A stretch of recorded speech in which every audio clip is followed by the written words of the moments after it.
Good afternoon and welcome. First of all, thank you very much for being here. Let me thank you first and foremost, Studio Celant, Argento Celant, Paris Mori. Argento is with us tonight, Marcello Ferrari, and the whole staff, Laura Conconi, Maria Corti. And I also wish to thank the Accademia di San Luca, who's here with us tonight through its chairperson, Mr. Paolo Icaro. So thank you for being here. Studio Celant and the Accademia di San Luca for quite a few months now have been working on this series of meetings. I'm maybe spoiling some surprise here, but it's going to be concluded on April 20th with a lecture from Salvatore Settis. Professor Settis is also here tonight, and I thank him for joining us. And I hope you had an opportunity to look at the exhibition he curated with Anna Anguissola and Denise Monica, Resetting Beauty, that has been originally curated by Rem Koolhaas. And unfortunately, unlike what we had said at the beginning, Rem Koolhaas is not going to be here tonight because he's not feeling well. So let me warmly thank all the speakers we're going to listen to tonight. Bruce Altshuler, Professor of Museum Studies at New York University and the author of two fundamental books, Exhibitions That Made Art History. Actually, I have to say that the Fondazione, we have, I should say, consumed these books because we read them so much, and Germano Celant also loved these books very much. And he always said these were a fundamental study tool. Elvira Dyangani Ose, and I'm actually presenting the speaker in the order they're going to take the floor. So Elvira Dyangani Ose, the director of the Macaba Museum of Barcelona and a member of the Thought Council of Fondazione Prada since 2015. And last but not least, let me thank three fantastic artists who actually shaped the history of the Fondazione through three exhibitions which were extremely important for us, and we are honored to have them tonight with us, Laurie Anderson, Thomas Demand, and Mariko Mori. Thank you very much for joining us tonight. Fondazione Prada was established to shape an intellectual utopia that has marked the very identity of the cultural institution, which was first established in 1993. Utopia was also a key word in the practice of Germano Celant's work here at the Fondazione. Germano Celant has been the art director of the Fondazione from 1995 to 2014, and starting in 2015, when we moved to this location in Largo Isarco, he was the artistic and scientific superintendent of the Fondazione. The purpose of our meeting tonight is that of analyzing through witnessing and through dedicated research, two important research ways that Germano Celant developed with the Fondazione. So the first was research exhibitions, and the second was the so-called utopian projects of artists. So research is one of the words we're gonna hear repeated most often tonight, together with study. So through these two words, we really want to share with you what we mean by organizing an exhibition. Celant, over the years, has left a lot of traces of his thinking, or better, of his work. And I think that future researchers will read through all these traces and will actually locate him, as I think he would have loved, in his historic framing. So the floor is to Marcello Ferrari now. Thank you very much, Marcella. Thank you very much. Good evening, everyone, and thank you for being here at this study day for Germano Celant. We at Studio Celant are overjoyed to work at this project. This initiative was first created through the collaboration between the study and the Accademia di San Luca, and in particular Antonella Sedaini and Marco Tirelli, who unfortunately cannot be tonight with us.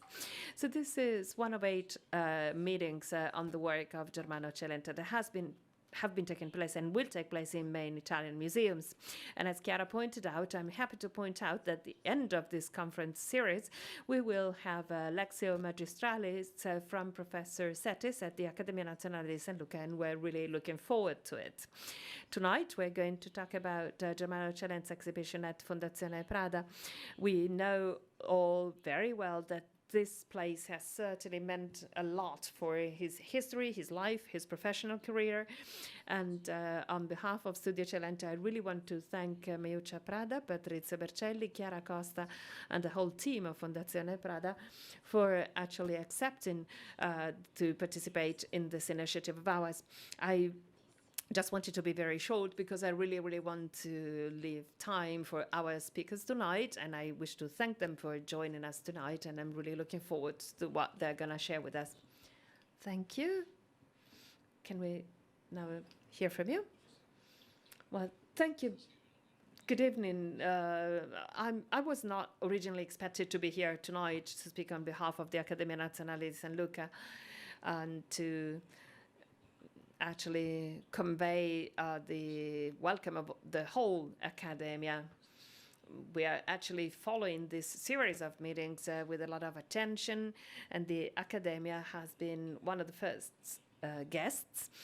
And in Palazzo Carpegna in Rome, we will actually host the last meeting at the Accademia, when we may be able to actually draw some conclusions from this work in several different steps, which will eventually be concluded by the Lectio Magistralis of Professor Salvatore Settis, as we just heard.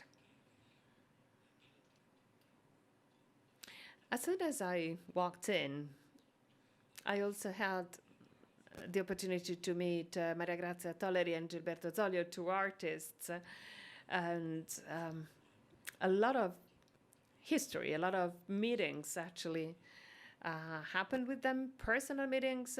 We talked about work, we talked about art, but also they had a friendly personal relationship with Germano Celant. So I was really happy to see them and welcome them tonight. I also wish to thank this series of meetings for giving me an opportunity to actually meet Argento, the son of Germano. He's someone who very quickly, after just a few hours together, allowed me to actually get closer again to what his father was for us through some qualities. Maybe it's in his DNA, maybe it's the environment he was brought up with, but for all sorts of reasons, I actually saw in his ability to express himself, to think about memories, and to develop deep thinking. I saw a lot of his father in him.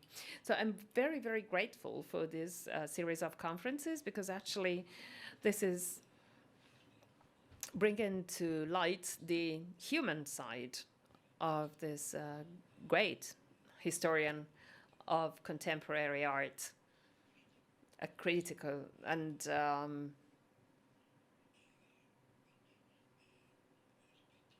so once again, the Accademia Nazionale di San Luca also welcomes this opportunity to open up to a new dialogue, which is not just focused on our past, because of course, you know, we do have a really relevant collection of antique art, but at the same time, we are very open to contemporary art, because we want actually contemporary art to be informed and to enjoy the works that live and that are kept at the Accademia. So on behalf of the Accademia and on behalf of Master Tirelli, who was originally supposed to be here instead of me tonight, our Vice President, so I welcome you all and thank you for joining us.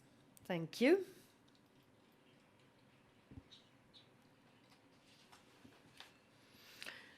So thank you, Marcella Ferrari. Thank you, Mr. Paolo Icaro.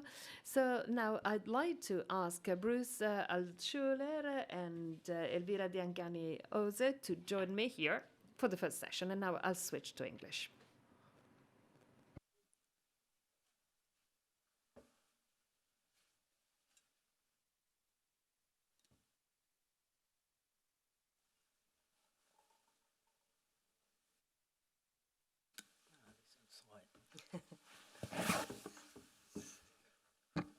So I would kindly ask for the presentation of Professor Bruce Altshuler to appear.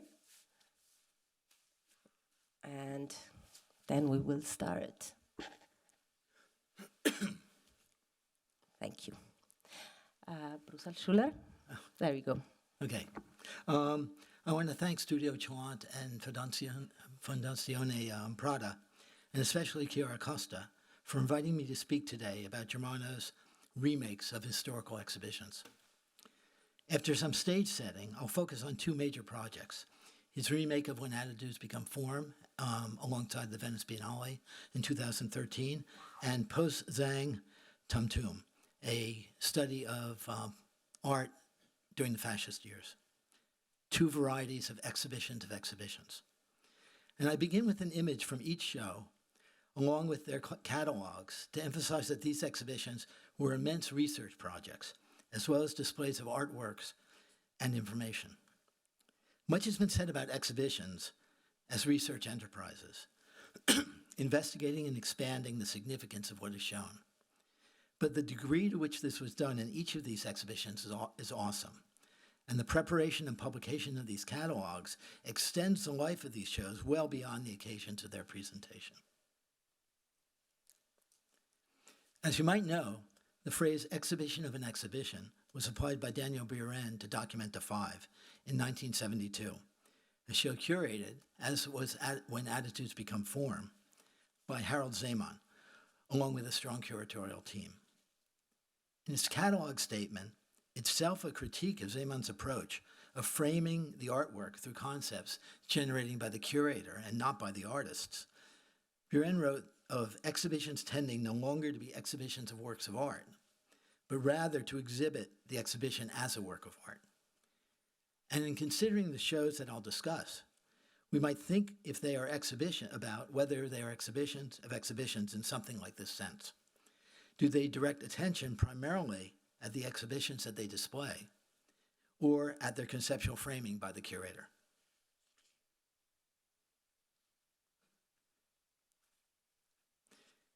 Attitudes in Venice and Post Zang represent two different approaches to exhibiting exhibitions.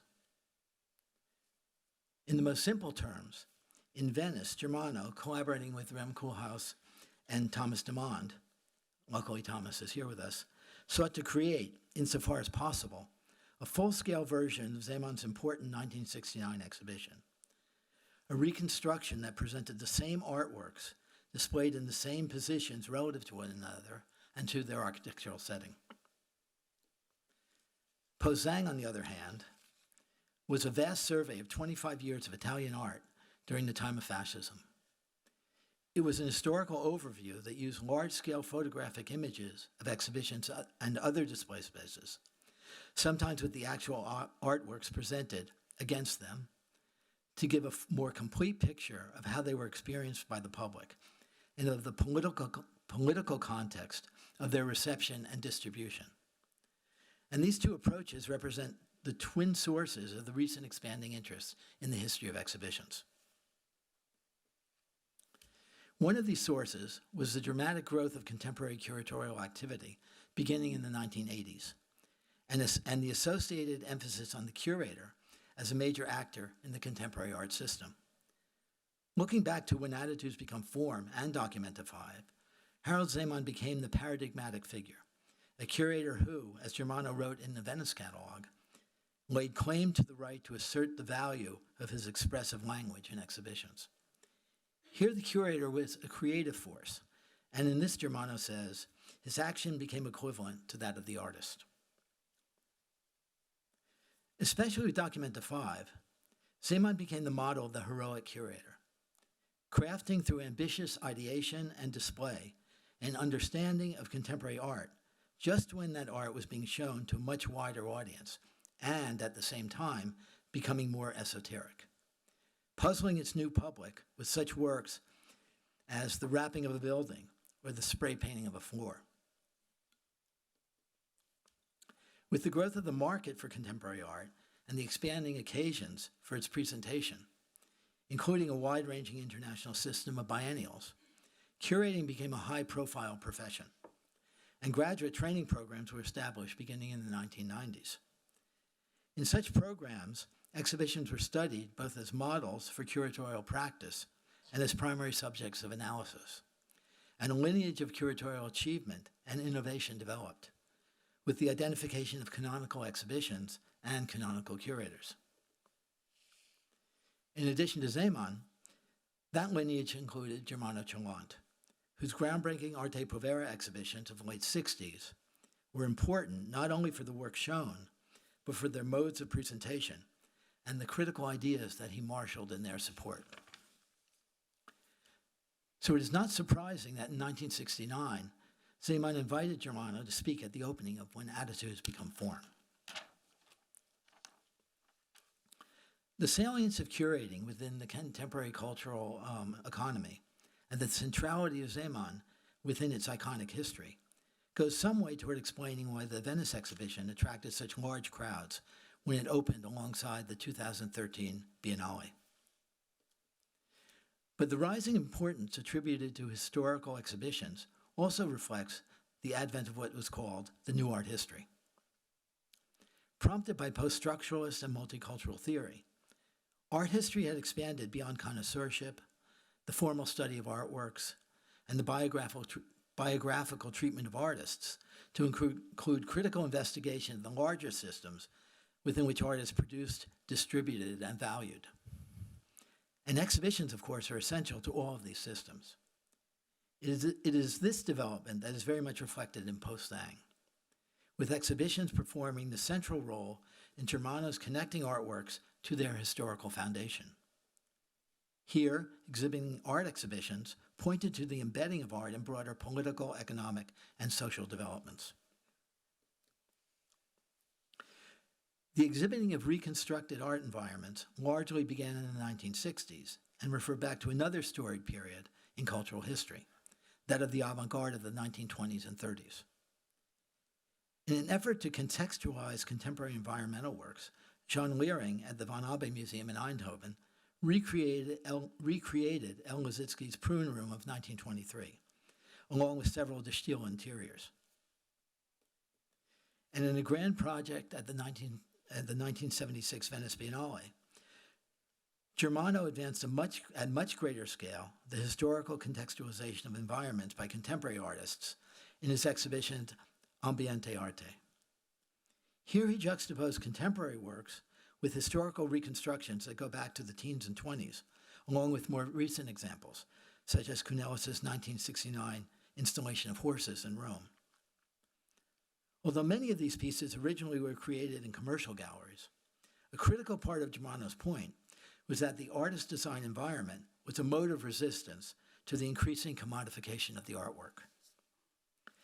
He would sound this note throughout his writing and curatorial work, supporting artistic autonomy at the same time as working with and remaining well aware of the determining influence of institutions and structures of power. And it was the resources and the ambition of one of these institutions, the Prada Foundation, that made possible what Germano referred to as the impossible project of restaging when attitudes become form. Zeman's 1969 exhibition, supported by corporate funding from the U.S. tobacco giant Philip Morris, was groundbreaking in both its content and its process. He sought to sketch the radical artistic landscape created by conceptualism, land art, post-minimalist sculpture, and arte povera, works that in many cases were ephemeral, performative, or located outside the gallery. His argument was that the exhibition was not so much one of artworks, but of the attitudes that they expressed, and that the show was to be seen more as a process than as a finished product. In this regard, he turned the Kunsthalle into a studio where artists gathered to make, install, and discuss their works, employing Piero Gallardi's notion of the exhibition as workshop and site of interaction among artists. A year before in Amalfi, Germano had realized this concept on a smaller scale in his exhibition Arte Povera più azione povere. The recreation of an historical exhibition would seem to be a straightforward enterprise, a matter of obtaining the works originally displayed and placing them as they originally had been presented. But when attitudes become form, raise some difficult issues. First, there was the matter of the pieces to be shown. As is the case for a surprising number of exhibitions from the past, the catalog list of artworks was inaccurate. The original catalog listed 127 works, but extensive research determined that some of these were not included, and some works shown were not listed in the catalog, such as this one. This information is summarized in a detailed register in the Venice exhibition catalog, the product of finding and reviewing a vast amount of material. This research also unearthed details about the little-known annex of the exhibition that was located in another building. Once something like a definitive list of works was assembled, the art had to be found and borrowed for the exhibition. And given the fugitive nature of many pieces, this required permission to create exhibition copies for what no longer existed, or what was too fragile to travel. Where such works were unobtainable, there was a need to indicate in some way what was missing, which was done by outlining the empty space where the works would have been. In addition, attitudes included pieces located outside the Kunsthalle, so Venice locations had to be found for those. But the nature of some of them made this impossible, such as Michael Heiser's breaking up of the sidewalk, or Jan Dibitz's excavation of the building's corners.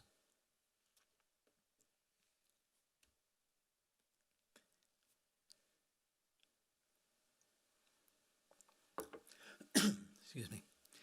The issue of accuracy in reconstruction, of course, arose in dramatic fashion with regard to the architecture of the exhibition setting.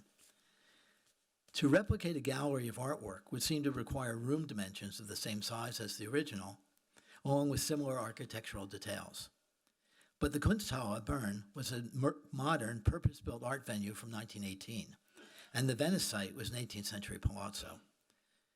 The solution was, in effect, to build rooms of the original size and lay them into the existing Venetian plan, crossing walls and doorways that could not be altered, complete with their Baroque decoration. Works were installed in their original places in the constructed Kunsthalle rooms and let fall as they may, adding floor surfaces photographically reproduced, recreating moldings and copies of the original radiators. And a decision was made not to cap the modernist white rooms with white ceilings.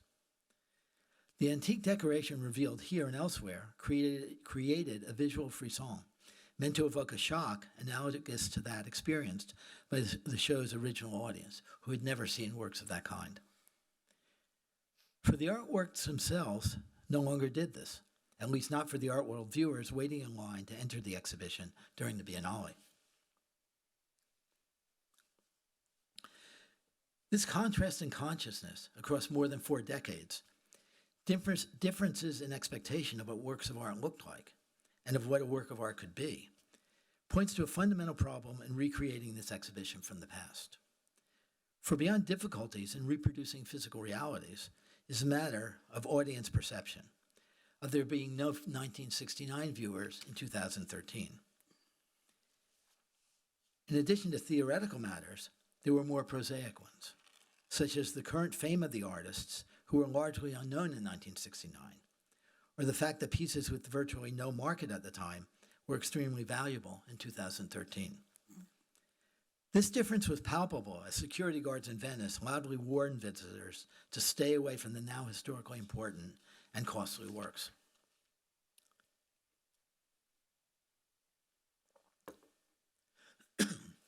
Germano was well aware of the many considerations suggesting the unrepeatability of the exhibition, as well as the danger of the restaging being seen as fetishistic and hagiographic, a monument to Zeman and to the new conception of the curator.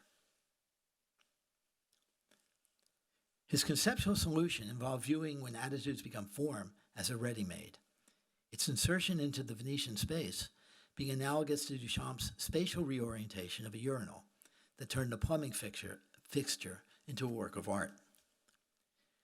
Creating a new context for the 1969 exhibition a context of both new physical parameters and new conceptual investigations, seemed to allow the incongruous elements to fall away and to generate further meaning to the show.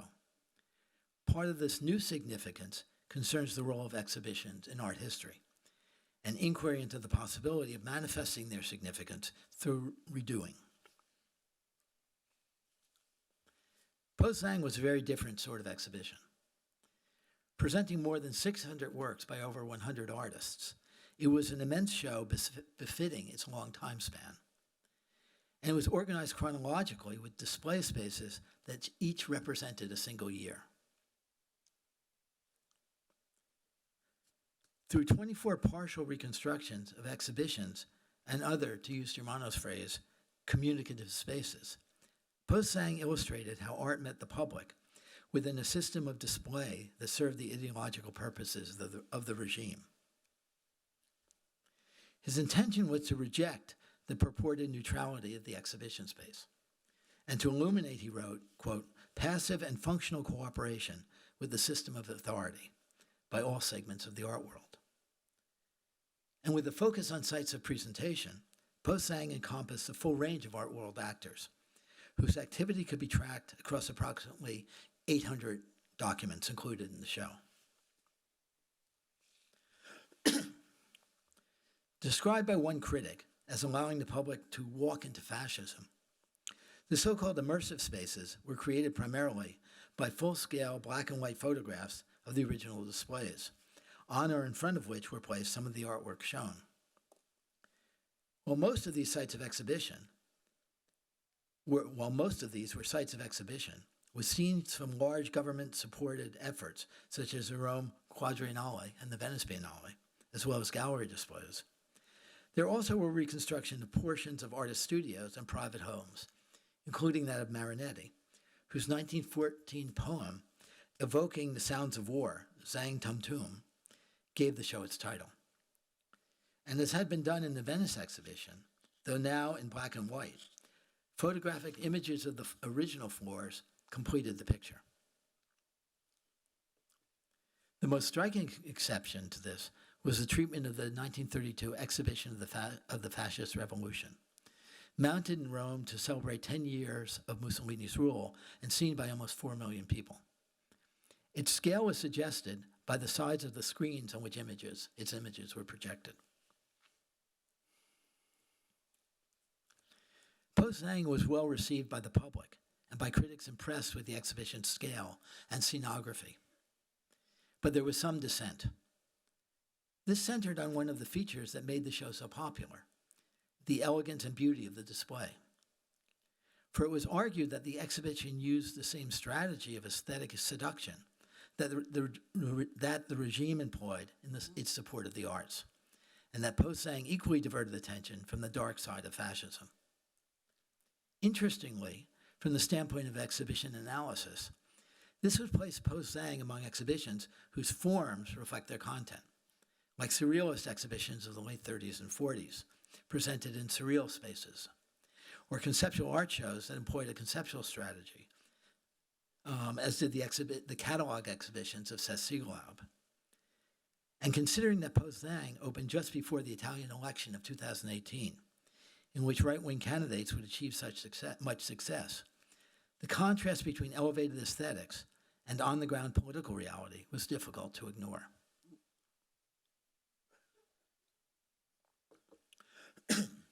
To conclude, let me briefly consider the uses to which Germano employed the reconstruction or restaging of historical exhibitions.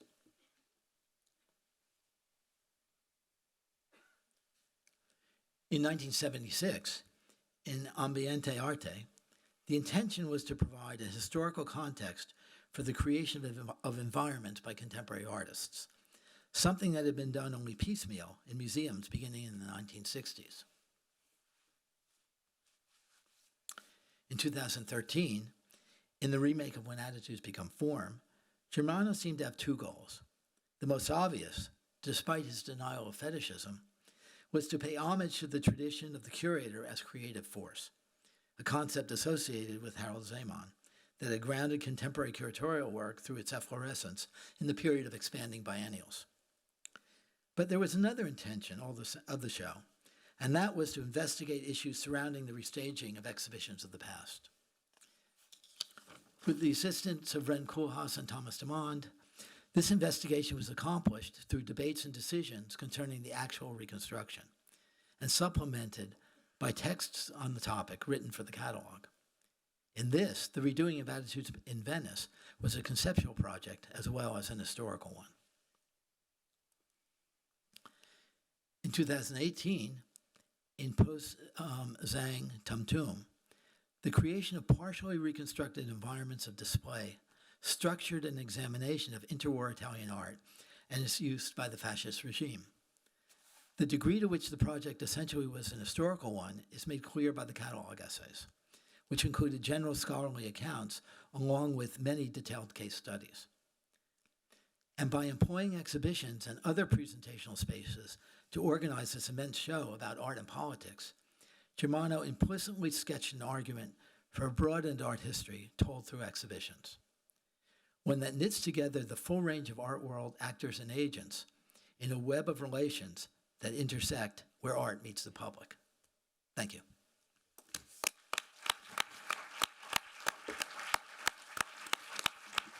Thank you very much, Bruce Altshuler. I would like, if you don't mind, to go back for a second to the beginning of your lecture. You mentioned Daniel Buren's definition of exhibitions. So would you think that ambiente arte, when attitudes become form, and post-Zhang Tumtum could be somehow defined this way, as exhibitions of exhibitions? Well, I think in kind of literal sense, yes, because he was exhibiting exhibitions. But I think in the sense that Daniel Buren, coined the phrase, which was a critical one, which looked at these new kind of curatorial activities, curatorial projects, as taking attention away from the art in them and using the artist for the purpose of the curator. I think these three fall differently. I think ambiente arte is relatively straightforward as a historical exhibition that had a purpose to give historical context for contemporary environmental works by new works by artists. But I don't think people walked through it and they thought it was a great exhibition, but did not think that somehow the exhibition scenography, the kind of effort in itself, was calling attention away from the artworks.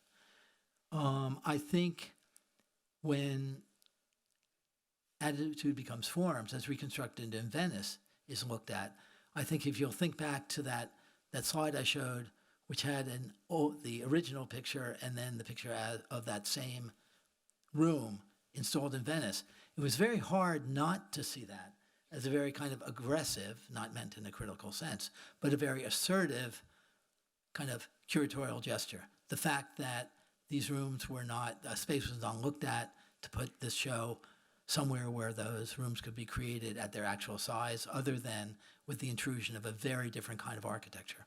So I think there it's something like it and this is not meant as a criticism, because again, we're talking about exhibitions, and well, again, Zeman takes the role of the artist here, and is Germano taking attention away from Zeman's creation? Maybe yes. So I think there's a much more kind of clear sense in which I think that falls under kind of Buren's sort of way of thinking. I think the Post-Zhang is just a straightforward exhibition that has a very elegant scenography, but I don't think that took attention away from what the subject of the exhibition was. Yeah, I have to say, I agree with this idea that probably when attitudes become form was kind of even more experimental. It was really a big challenge, and I do recall that also Germano was very much challenged in the beginning by Prada's request to remake such an exhibition, and such a seminal one, of course. And the discussion with Thomas Deman and Rem Koolhaas was sometimes tough, as Thomas surely remembers. I mean, it was even hard to find the title for the show. We didn't know what the title would have been. And then, of course, the best choice was to keep it as it was, adding the time lapse between the two. So it was indeed a very experimental project, which was perfect in its time, because that was a moment when exhibition remakes were kind of happening, but not that much. It happened a bit more in the next years, and at least I think that exhibition was like a landmark for the discussions, which is probably what is its best outcome, I would say. And I think there's something also more generally at the time. There was an article contemporary with a little after this, but in the same year in Art Forum, that's called The Year of the Re. And it kind of referred to all these kind of redoings of performances. This was the most dramatic of exhibitions, but of individual installations, etc. Yeah, so. And there were people who loved it, people who hated it, but mainly when me and my fellow colleagues like Mario Mainetti, who will speak after, made guided tours. It took basically 3 hours to explain the show and the whole story of these pieces, because we counted that all the pieces in the show there was a range of 13 different categories that range from the original artwork and the absence of the artwork. So that was probably one of the most incredible things for us to deal with. The copy made by the estate, copy made by the former assistant. So there was an incredible range of identities that an artwork can get throughout its life. Right. When, in fact, I first met Chiara when she showed me through this exhibition. Yeah, sorry for the 3 hours tour. No. At the time. Well, because I'd written about the show, but I knew it from the photographs. And the photographs, because the lens that was used, made the spaces look very big. But when you saw the actual dimensions of how close they were, these objects, that prompted the guards to be yelling at people. That was the kind of soundtrack for seeing that exhibition, was like the guards telling people to keep away. But really, it was amazing. So, I mean, I loved it because, again, I had worked on it and turned out to be very ignorant about a great deal of it, including that exhibition, that display in the Schulwart that you guys found out so much about. Thank you. That was amazing. I'd like to introduce Elvira Dyangani Ose with another very few words. While Bruce Altshuler was speaking, I had in mind this idea of like kind of a river of exhibitions, and for the work we did here at the Fondazione, there are some exhibitions that are particularly connected to each other. I think, first of all, the Small Utopia, which is another show that happened in 2012, that was in Venice. That was probably the first one which dealt with the idea of multiplication, repetition, and dissemination of the artwork, therefore questioning the concept of the original in art. A year after came When Attitudes Become Form, and then in 2015, when we opened this huge complex, we opened a contemporary art space with an archaeology exhibition curated by Salvatore Settis. And again, the theme was repetition in antiquity. And there was a sister exhibition in Venice too. I think all these shows have in common the idea of showing to the audience also the documents or literary sources that were used to do the research, to do the exhibition. So same thing happened with Post Sanctum Tomb, which was, by the way, the display was done by 2x4 New York and Michael Rock. And also maybe Yannis Kounellis, the last exhibition that we did with Germano here. Yannis Kounellis was in 2019 in Venice. That also had documents entering each room, like historical photographs of the pieces of Kounellis in different shows. So I say this because Elvira Dyangani Ose once wrote that something I love, sometimes exhibitions happen to art institutions, and this is really, I think, a perfect definition of this series of shows during the past decade, at least from our point of view. So thank you, Elvira, for being here. I leave the word to you. Thank you, Chiara. Thank you so much for inviting me. Hello, everybody. How you doing? It's extraordinary for me to be here. It's been a while. And I'm very grateful to my colleagues. As you know, I'm part of the Council that, as Chiara was saying, started in 2015 to be in conversation, I think, with Germano as well, no, as a superintendent of the Fondazione. But my story with Germano started much earlier when I met him. I was doing an intern as a young art historian studying in Florence, and he was part of the. I was part of the team of Pandora Tavatavai's Bagi, and Germano was the other curator of that project. And it's incredible because I remember the first time I came here, and I don't know if I tell you this story. No. But he came into the room and he felt as I was like 20 years younger again, and I see this man so charismatic, so intelligent, a creative force. The curator is a creative force, you were saying, Bruce, and I remember that. And I think that that sense of engagement and conversation, that generosity that he had with us at the South Council was part of what led most of our projects in the Fondazione. And I want to talk to you about one of such projects that for me, in a way, brings some of these ideas of how exhibition making can be presented as a way of not only something that happens in museums or institution, but something that happened to the institution, right? Like an operation into the institution.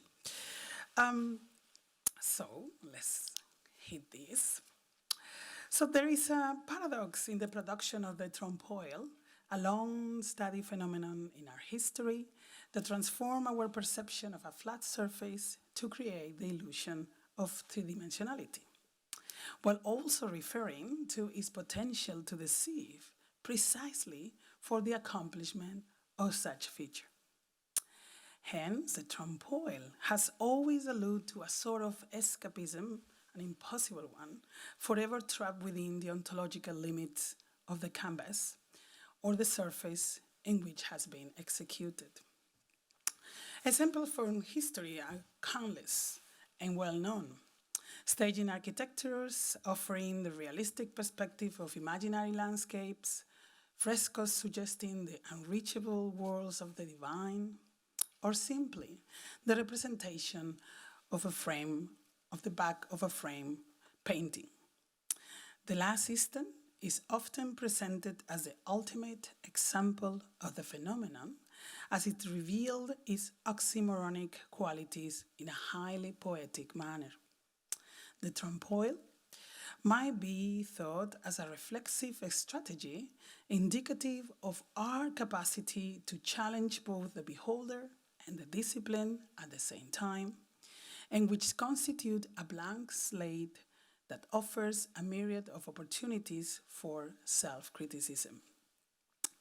In the midst of this exercise reside the artist, the convener of that make-believe, the creative mind aiming to move not only beyond the nature of painting itself, but also our reading of the painting as an object, as an act, and a field of knowledge and cultural production. The representation of the reverse of the verso, and this was the topic that that first exhibition we did, Recto Verso, was dedicated to. So the verso symbolizes the unthinkable made possible, but also make apparent everything between the decision to execute such an act and its fruition. In other words, it questions how that aesthetic turns come about and why painting in its limits and prospect needed to be contested in the first place. The nature of painting, as well as the illusory nature of the trompe-l'oeil, has been repeatedly questioned throughout the history of the discipline, with constant examination being the catalyst of its transformation over periods, movements, and styles. However, if there were ever been a time when the significance of such a scrutiny was most apparent, it was without a doubt the modern period. And if there has been a context in which the relevance of this inquiry has been most critical, it is, indisputably, the museum. The modern museum as institution is in itself a trompe-l'oeil. It was introduced as a depository of multiple narratives, provided the dialogue between its object, and yet it is limited by the ideologies and the sociopolitical, cultural, and economic contingencies that condition its foundation.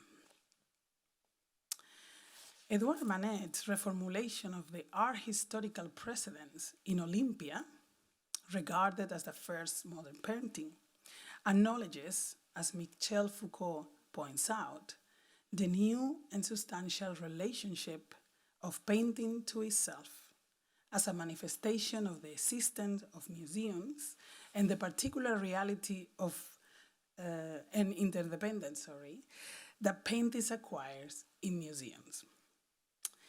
Interestingly enough, works like this one, the Flemish artist Cornelius Norbertus Gisbert, and sorry if I mispronounce this trompe-l'oeil, the reverse of a frame painting, produced in 1670, which depicts exactly that and thus question the nature of painting, would have been considered as coming from an inferior category by Manet and his peers. Part of an art history they did not want to represent, even if Gisbert's work could arguably be read as the forerunner of a critical new relationship to painting. Gisbert's attempt at reifying the hidden verso could be read as the same manner as Manet's quest against the institutionalization of art. Both were trying to escape the boundaries of the medium. In the case of the former, the medium within the limit of the medium itself, and in the case of the latter, the medium within the confines of the new context provided by the exhibition complex.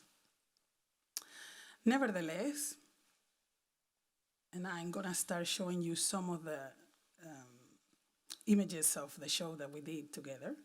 Nevertheless, the frame, both the factual frame and the conceptual frame provided by the museum, remain under constant examination.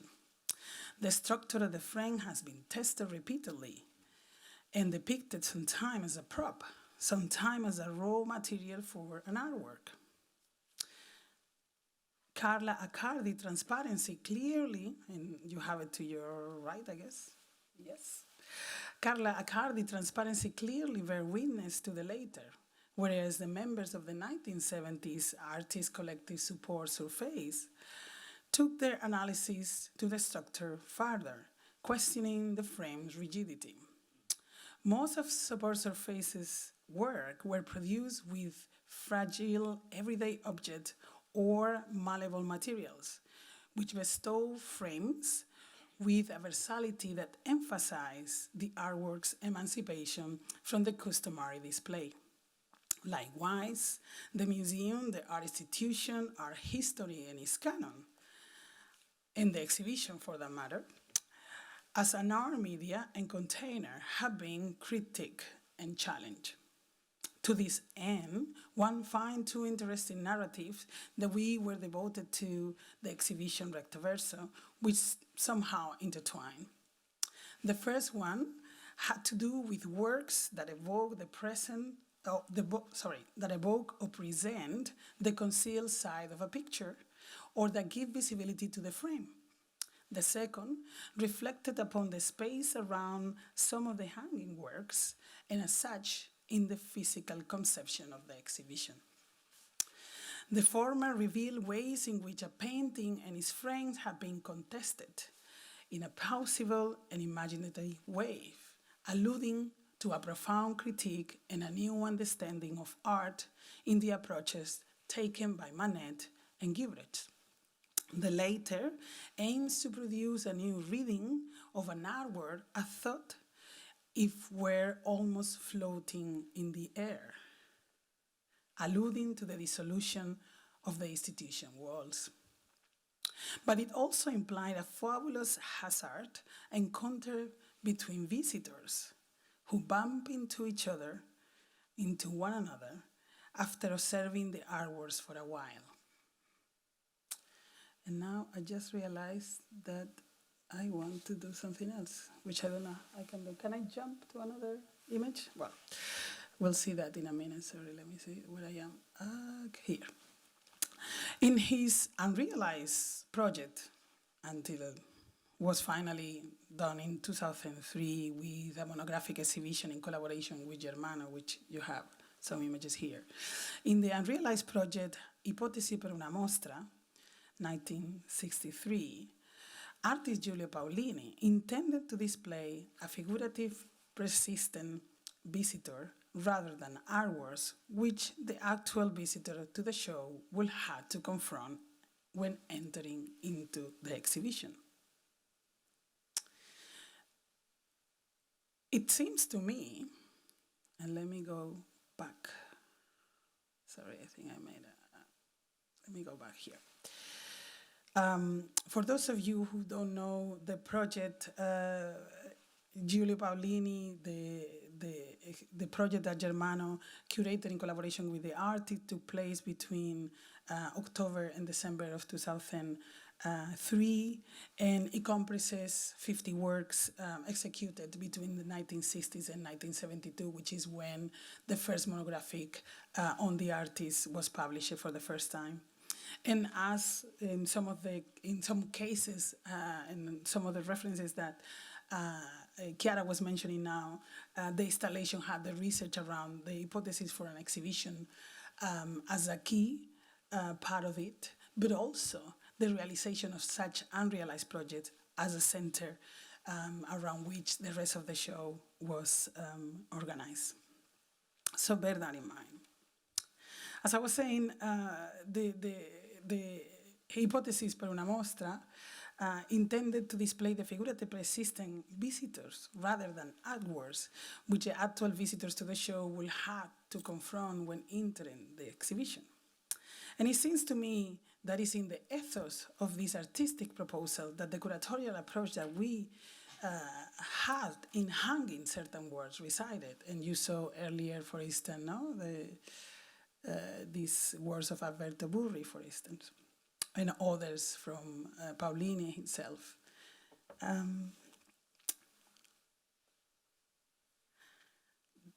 It's both an attempt to establish, as Paolini will point out, the presentness of the exhibition, as well to reveal the fundamental role of the viewer, even if just for the fact of being there.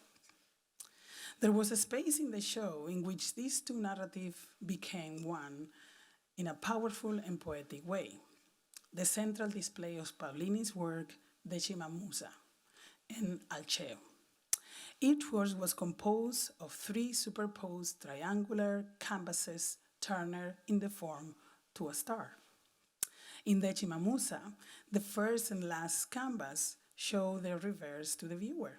In Altshuler, the central canvas visible. In Altshuler, the recto is displayed in the topmost and final canvas, with the reverse side of only the central canvas visible.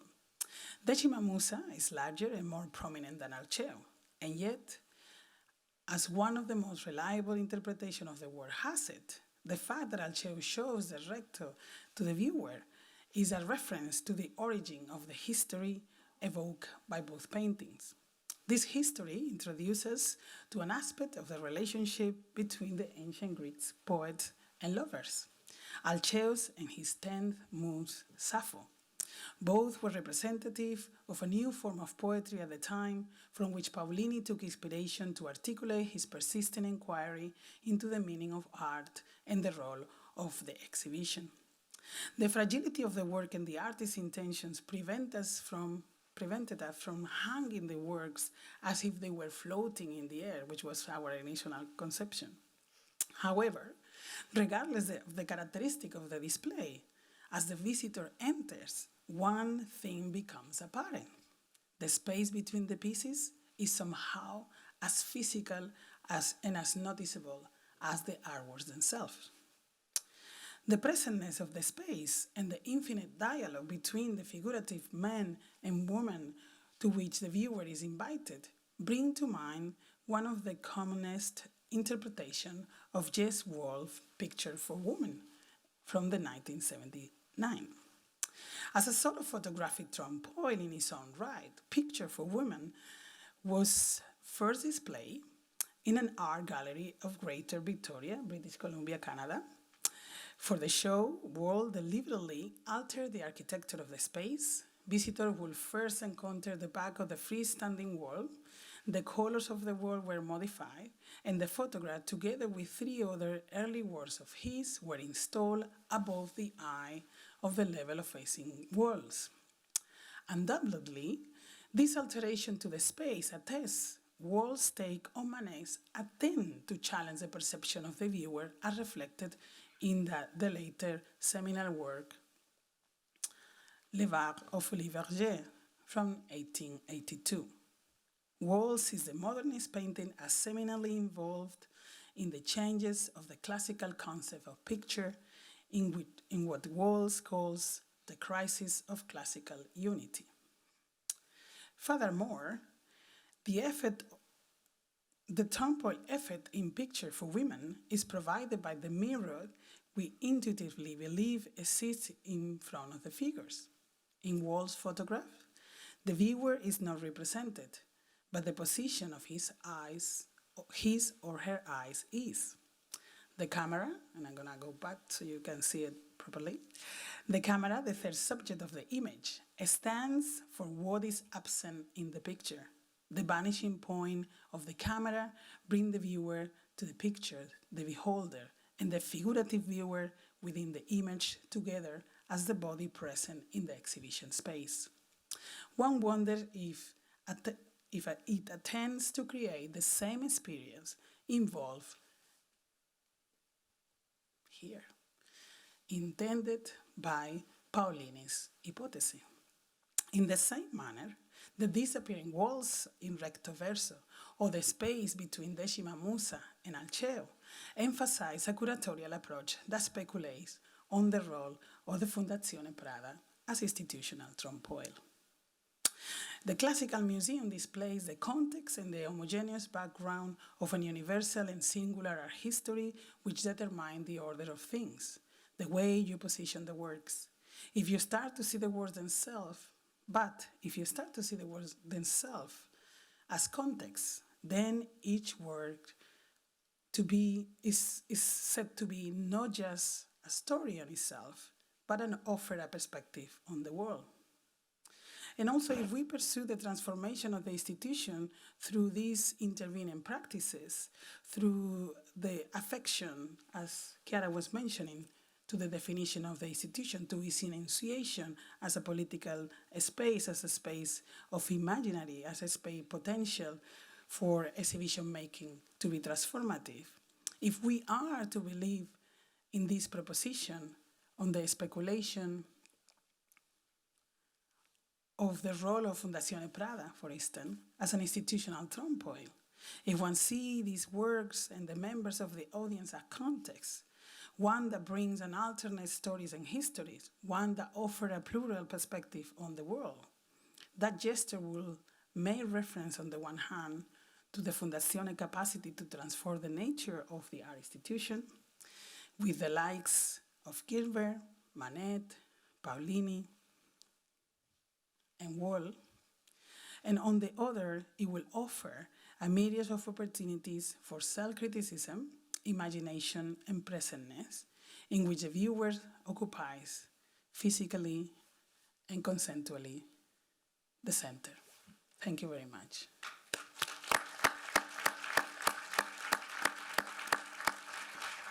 Thank you, Elvira.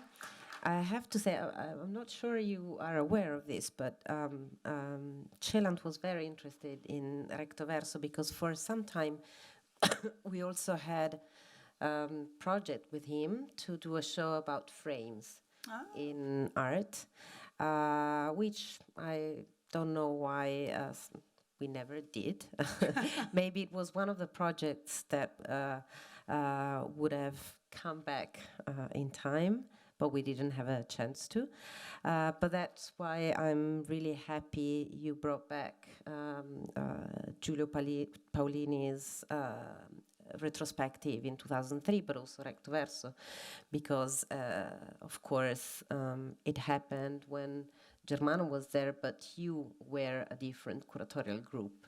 And so it was great at the time to see what you could get from his experience, but also what he would get as an inspiration for future projects, because that's always how it worked. I have to say that I find this idea of exhibitions which change institutions central. And my big question is whether this is something that will keep on happening in the future. I mean, will we always do exhibitions in the future? It is somehow a format that, of course, to us it still makes sense. But, you know, there are some people who start saying that it's even not so much sustainable to make exhibitions. And so I wonder, what do you think will happen in the future? Do you think we'll keep on doing exhibitions? I think yes, because you love it. Mrs. Prada love it too. And we do love it. I think exhibition making is a very particular way of addressing the world. No, it's curatorial approaches to think are not the same like intellectual approaches in terms of conference or seminars or other kind of initiative. But also I think or artistic practice for that matter. No? And I think there is something to be said about that format, right? So we might take in consideration everything that we need to do in, like, you know, being more environmentally conscious, consider, you know, no more those blockbuster shows that move things around the globe. But certainly there is a way, and I love exhibition making, particularly because of these things that we have both reflected upon, no? Which has to do with the opportunity to bring informal knowledge to a stage in which the artwork is episteme, right? Estene. I remember listening to Salvador Setti at some point, no, talking about techne, no, and how that also projects our world in different ways. That doesn't mean that exhibition making is only, or the experience of art is only coming and engaging in artworks, and the experience of the perception of our artworks. We are surrounded by artists that use other sort of performative practices, other sort of enunciation of what art can be. And I think the challenge for Fondazione, and what I think Germano also have with all these unrealized projects that still are in the making, and I know, believe me, there are many. There are many. We had tons and tons of conversation. We have the possibility of doing shows for the next 100 years. I'm not saving a year.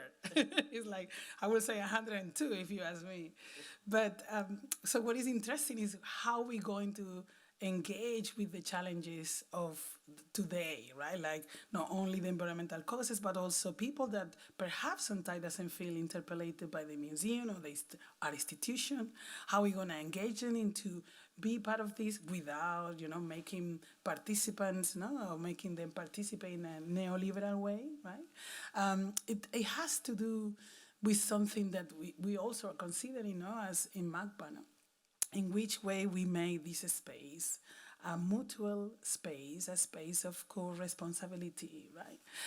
In which way we make this a space of learning, no? This is something that we are working a lot these days, no? How education, pedagogy, artist research, how this space of informality that the exhibition making, but also art making, no? Brings together, allow us to engage with knowledge in a different way, in a way that Academy doesn't do. I'm sorry for all the members of the Academia that are here, but I think that there is a much needed, and I talk about a letter. I used to be a letterer myself, so there is something that exhibition making does that I will never give up for anything in the world. That's power, and I think. Germano ways of working has that, no? And I think Post Sanctum is one of the most radically invigorating demonstration of his force as a curator. Even understanding the danger and the complexity that putting that onto stage will have mean. No? So I think that there are many ways, and also like you talk about the reenactment of certain works or the creation of exhibition copies. Exhibiting doesn't have to be again another example. No, the exhibition making doesn't have to be about having the actual work, although.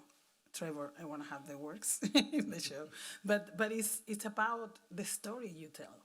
It's about what the story that emerged, and the exhibition is a condition of possibility for that story to emerge, and that's what I think we all love about it.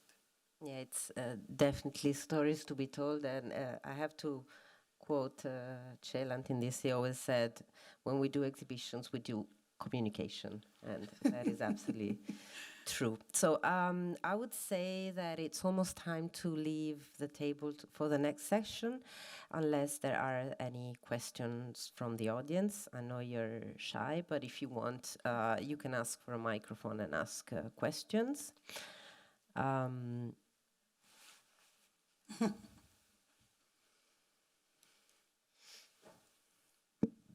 Hi, can you hear me? Yes. Okay. So I'm just echoing myself. So this is Fulya Ilve. I came for this event just a few hours ago from London, and it's really worth, so thank you. So my question is, what is behind the resilience of an original idea behind an artwork, so that you can just reproduce in actually new exhibitions with different contexts? Thank you. Wow. I'd like to ask both of you to answer. Maybe Bruce? Maybe you could repeat it. So I was just wondering, actually, in your opinion, of course, what is behind the resilience of the original idea of an artwork, so that you can reproduce it and present it in new forms in new exhibitions? Thank you. Well, I mean, the notion of authenticity, obviously, is like, this major issue. I mean,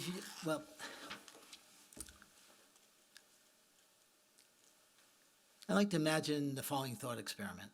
We can take, a important work of art, the Mona Lisa, and we have a machine that can reproduce it molecule by molecule. So you have a physically identical entity here, and you have the one, that Leonardo da Vinci painted here.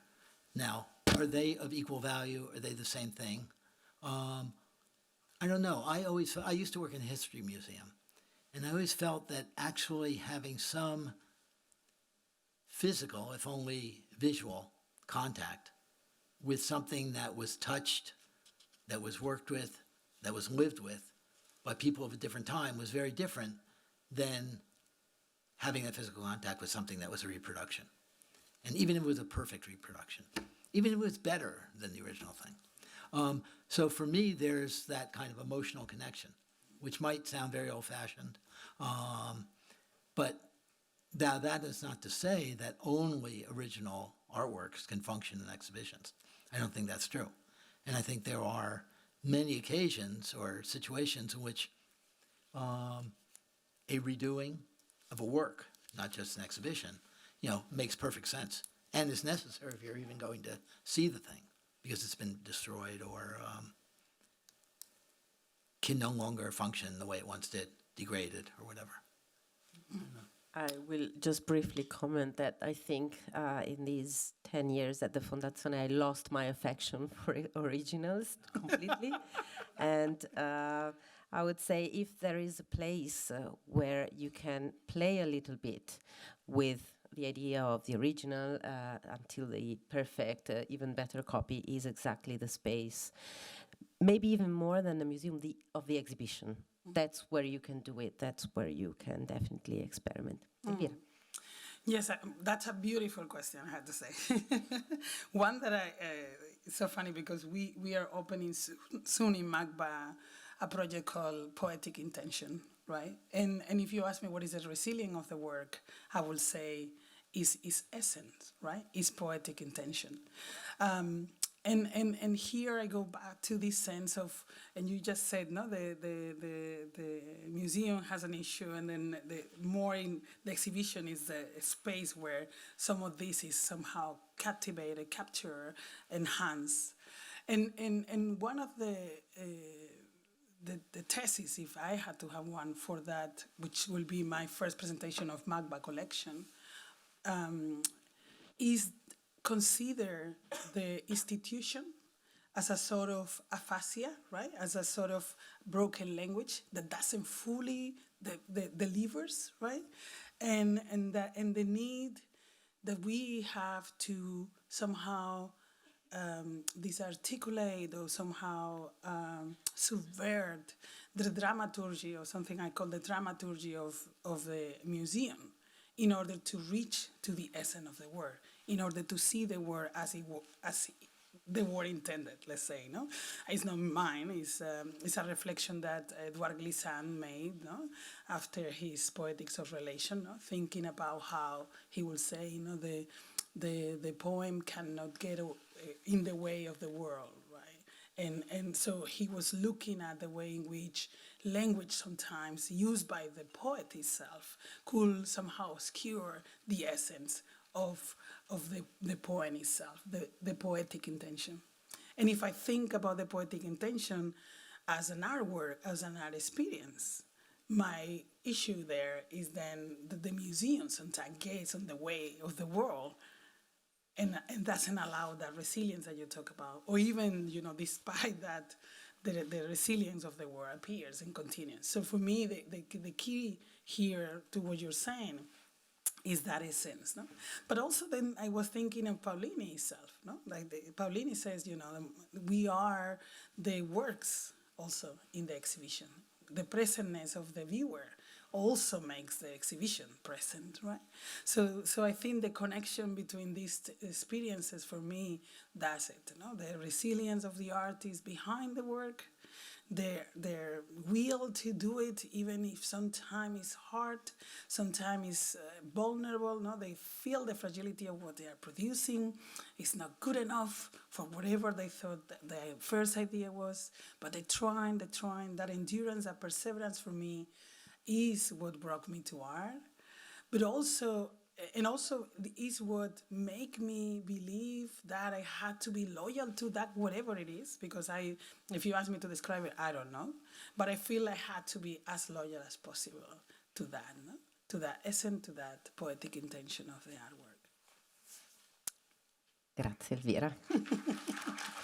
So now I will ask my colleague Mario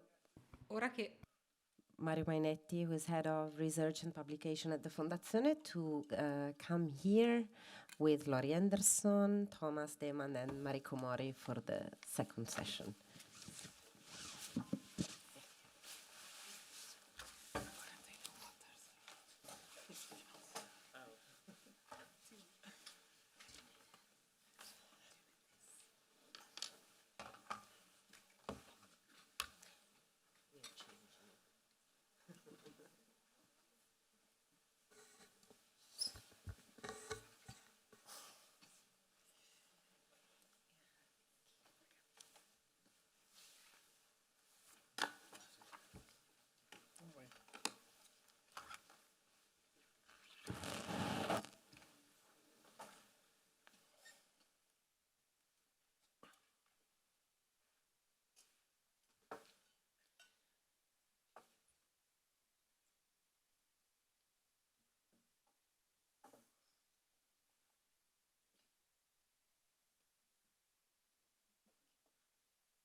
So before starting, I'd like also to give an answer to the last question we received, just to bridge with our content. Because I think that with Germano we tried to inquire the specific resilience through the work of the artists in the first exhibitions we did on copying. The Small Utopia exhibition, which was held in Venice, was presenting 750 works, but in fact you could have done the same with only 100. We simply presented multiple copies of the same work. None of them was an exhibition copy. They were all originals because basically the artists, aware of the power of the original, they already created works in multiple copies. And something that we were always saying while guiding people in the tour, when we were in front of a series of Marcel Duchamp's works, like 2 bicycle wheels together or 3 fountains, was exactly this, was saying that now you are in front of 3, but in a standard time, 3 different peoples are in front of the very same work in 3 different cities in the world. And this is something I think crucial to understand why in exhibition you have in a way the possibility of producing copies, because you need to tell a story and you need to tell it there and you need your words, and sometimes those words can be recorded. Back to our session, I'm happy to welcome here Laurie Anderson, Mariko, Mori and Thomas Diamanda, 3 of the artists that were collaborating with Fondazione Prada in exhibition, most of them curated by Germano Celant since in between 1993 and 2011. This is what I call the first life of the foundation. It was organized mainly here in Milan, with few exhibitions in Venice, like the one we did with Thomas, and was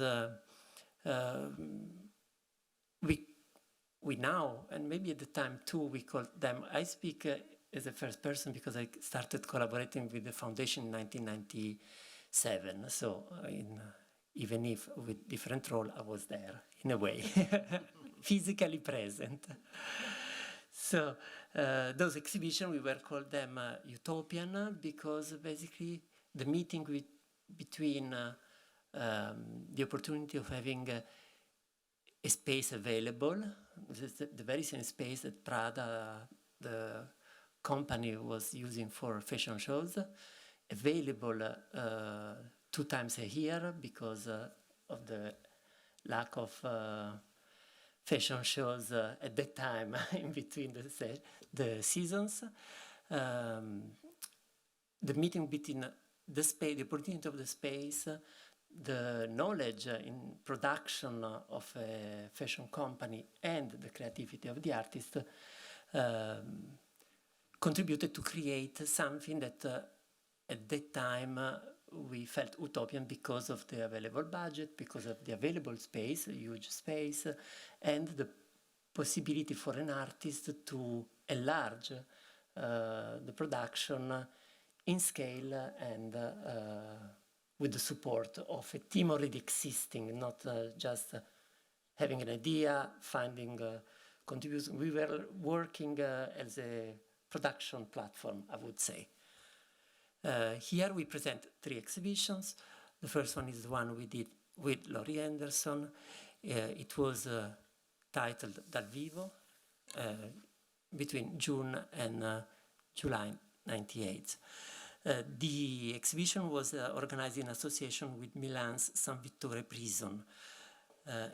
The project was the first exhibition, solo exhibition, probably in Italy, so far in Milan, of Laurie Anderson, and it was presenting 2 main installations. One were the stories, 5 small sculptures in which Laurie was present as a video projected on small figures, and those videos were telling stories. The space, as you just saw, was dark and the floor was changed. So for the military audience at that time, quite a special experience. I have to say that at the very beginning, the foundation was meant to bring to Milan experiences in art that were not available here, but maybe already common or seen abroad. But always with the idea of doing something new and maybe meaningful also abroad. That was the main utopia, I think. So here I have with you images of the stories. You can read the titles that were connected with the stories themselves. Of course, this is looking today to us quite rough in terms of technology, but at the time it was quite advanced. And even more advanced was the main installation, the one organized in collaboration with the prison, which is sharing with the exhibition the very same title, Dal Vivo, and was the presence in one of our space of a human scale sculpture onto which 3 times a day for 15 minutes live with a connection that was experimental at the time, you could see finally free a detainee of the prison, Santino Stefanini. Here in this slide you see Santino recorded on blue. That was the one most of the people have seen during the 8 hours of opening of the exhibition, but on the right you can understand how this was changing when the prisoner was acting or just sitting on a chair in San Vittore. As you can imagine, here you see the scale with the visitor. The floor, I remember, was with peoples, and the sound of the peoples while approaching the sculpture was quite impressive. And the show had a good feedback from the audience. And I remember the vernissage was extremely crowded, also compared to our maybe current exhibitions. Because in Milan we had really interesting new art, and maybe during the 80s, a huge break we had in between the presence of this city, of contemporary artists from abroad in this city, and the 90s. In the 80s, we have very few examples, while in the 70s, the city was much more experimental and in the field of arts.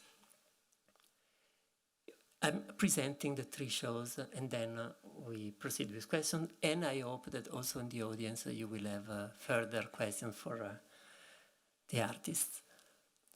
With Mariko, the year after, we built an exhibition again based on technology, which is still with us and in much recent projects, for example, the one we did with Trevor Paglen in Osservatorio 3 years ago. With Mariko, we built a project of 2 main rooms. We had 3, but each room had an antechamber. The project was called Dream Temple. And in the antechamber of the Garden of Purification, the work you see now, we had the Enlightenment Capsule, a work that was merging high-tech technology with fiber. You see light here, but that light is light that was coming directly from the sun through a connection with the roof of the exhibition space. And Japanese traditional forms and poetics. Here you see details of the Garden of Purification, an exhibition that a room that I don't know if today we would realize in the very same way, because people had to walk from a stone to the following one. So maybe today we will think of something that is more inclusive.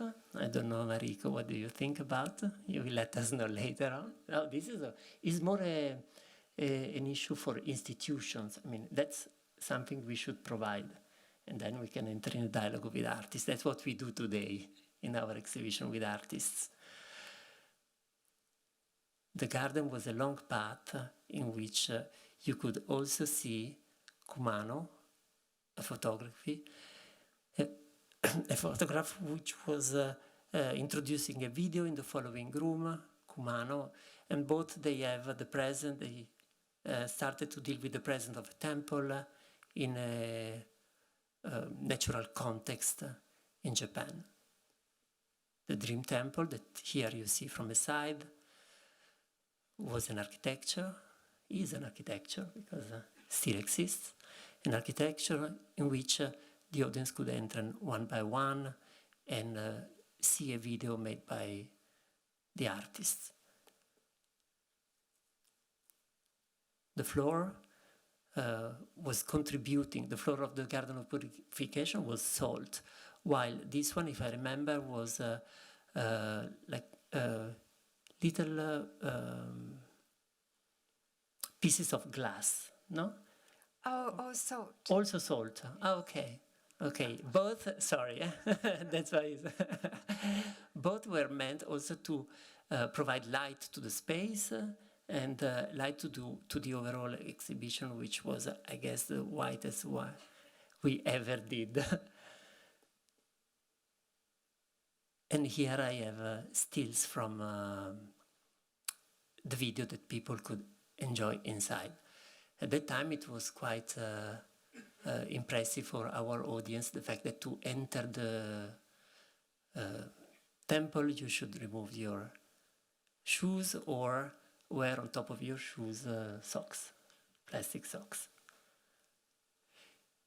And this was quite a new experience in terms of relation between audience and art, because it was a one-to-one experience. With Thomas, we worked 3 times already, but in this case, this was a solo exhibition that was organized in Venice before we started shows in Ca' della Regina. We were doing exhibition at Fondazione Cini. The exhibition by Thomas was divided into 2 chapters or 2 contemporary exhibitions, because the entrance was from different places, the topic was different, and the 2 shows were called Yellow Cake and Processo Grottesco. Yellow Cake was a quite classical exhibition by Thomas Demand, filled with photographs, each of them related by a theme, a new work, with a political underlying topic, because related with some events happening at the Niger embassy in Rome and connected with the war in Iraq. The exhibition, and Thomas took care also of the installation, was presenting photos and 1 video, the one you see, I guess, here on the right. And for it, Thomas went to Rome, took secretly photographs of the embassy, and produced new models, new photos, and so new works. If I remember, this was the door that you couldn't open, no? Because Thomas was looking for a fax that was a fax from which a document was sent proving the fact that Saddam Hussein was trying to buy some yellow cake, which is a basic mineral useful for producing atomic bombs. Processo Grotesco, which you can still see here because in 2015 has been reinstalled in this venue in the basement of the cinema, is a completely different show. Processo in Italian, refers to the fact that in the show you could perceive or understand or just discover the process behind the production of an artwork. Specifically an artwork called Grotto by Thomas. The show was divided in 3 rooms. In the first one you could see Grotto, a photograph of a model which is depicting a cave in Majorca. This work was already existing, it was already presented a couple of years before to the audience in other exhibitions. Then you had a room filled with documents, research materials that the artist used for the production of the photo, and a huge, marvelous model, which is just a prop for the production of the photography.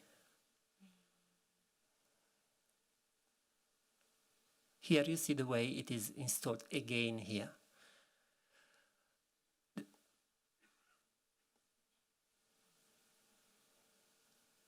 The 3 exhibitions were all curated by Germano Celant, and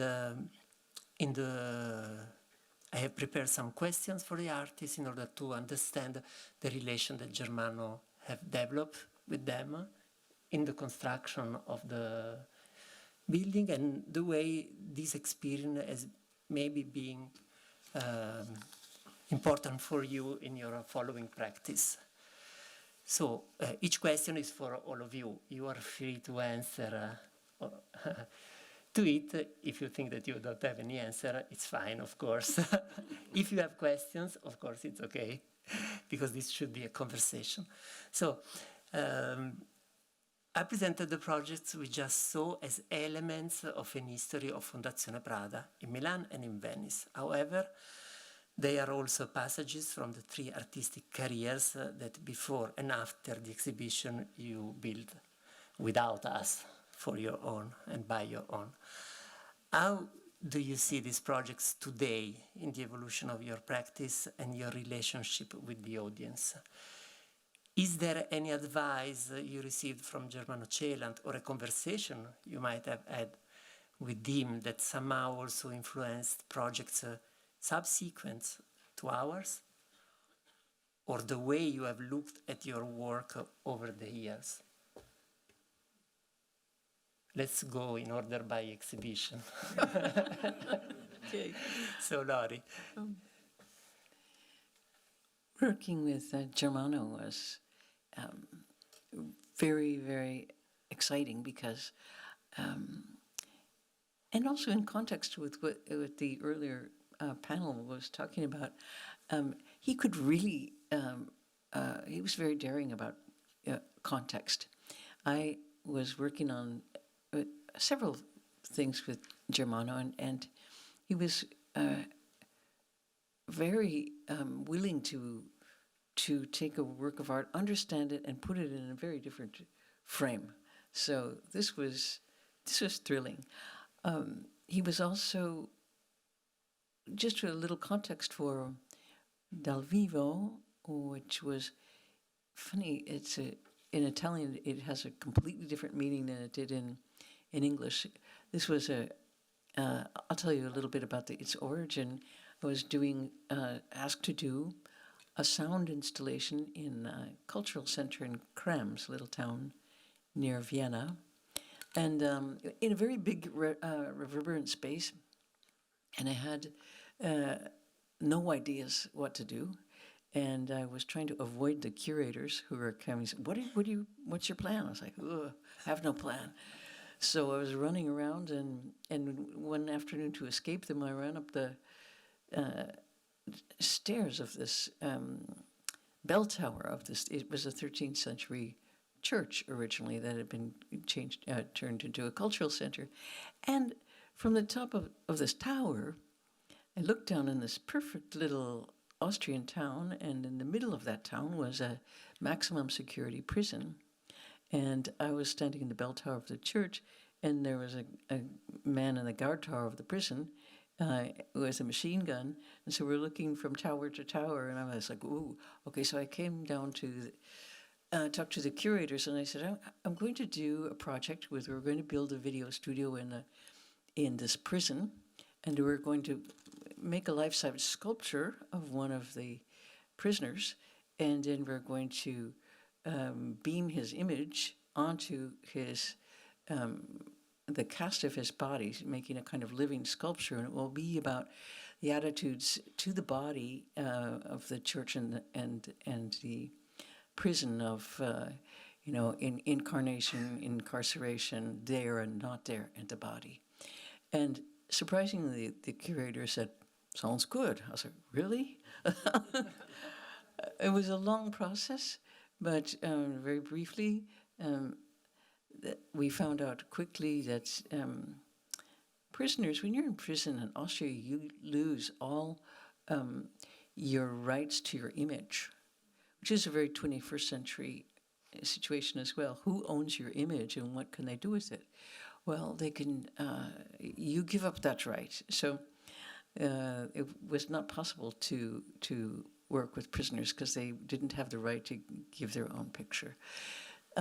Then shortly after that, their more or less Attorney General said, "Oh, I love your project. You have special dispensation to do it." And I was like, just interesting clerical language. And anyway, it eventually didn't work. I tried to get this project going in several other museums. When it would almost work, it was suddenly there would be a board meeting and they'd say, no, too political, can't do this. So that kept being. So one day I was just describing this project to Germano, and in one afternoon, he sent me a message saying, "I have the prison and the cultural institution." And he's a really can-do kind of guy. And so we did it here at the Prada Foundation in collaboration with the San Vittorio prison. And over a long period of time, one of the things that was very important to me was in terms of collaborating with somebody, collaborating with them is next door to exploitation, can be. And so we spent a long time at the prison. That was one of the most interesting times of my life, going to this San Vittorio, which is a white-collar prison. So the people we were talking to as potential collaborators in this work were mostly very sophisticated people. They were writing books. They could have wine. They could have knives. Their families could come and visit them. They were spoke Greek and Latin. They were weasels. They were corporate weasels, really, in for life. And then, so anyway, I had a very interesting way of watching Germano interact with these guys, because these were people whose professions had been convincing you very subtly, as lawyers do, by just, little twitches of the eyes to convince you slowly that this was your idea the whole time. And so anyway, watching that interaction was really really interesting for me to see Germano working in a completely different context and how nimble he was in doing this. So it changed my way of relating to institutions also, because he had they were very thin walls between cultural institutions and other institutions. So it was also, of course, this was no longer the church and the prison. This was a museum and a prison. So what is the difference in terms of that? And what are you keeping in that place was our main question, and what value does it have, and how does that work? So that was it was a number of really interesting questions that we were able to ask together, and I'm just looking forward to how you related to Germano and whether he and what he showed you. Was it an unusual collaboration with you and a curator with Germano? Well, the first time I met him was at the Venice Biennale of 1997 when he was the lector of the Biennale. At the time, I already had a dream to produce a dream temple, but I didn't know this could be really come true. But I believe it was just shortly after the Biennale, I came to Prada Foundation and presented the Dream Temple, and so we started to kind of collaborate. Since then, the work Dream Temple did travel until 2002 for 3 different venues, and so I had a chance to kind of have time with Germano for a course of 3 years, longer than 3 years, actually 5 years, just for the Dream Temple. And at the beginning, he actually came to Japan because the Dream Temples is actually, originally I was inspired by the original temple called a Hall of Vision, which is a 8th century temple in Nara. He actually came to Japan and he visited the temple in Nara. I remember took him into Shinkansen and he was really curious to really understand the work idea behind, and he was really nurturing and also kind of like a father figure. So he's always like a papa-like, and so during the course of, he was quite involved in course of the production of Dream Temple, in terms of the technological part as well. He actually came to see, like really experience what would be like. So he was really on top, and it was true collaboration between foundation, as the temple itself was all built in Italy. The Prada Foundation put the team of an architect to actually build the temple.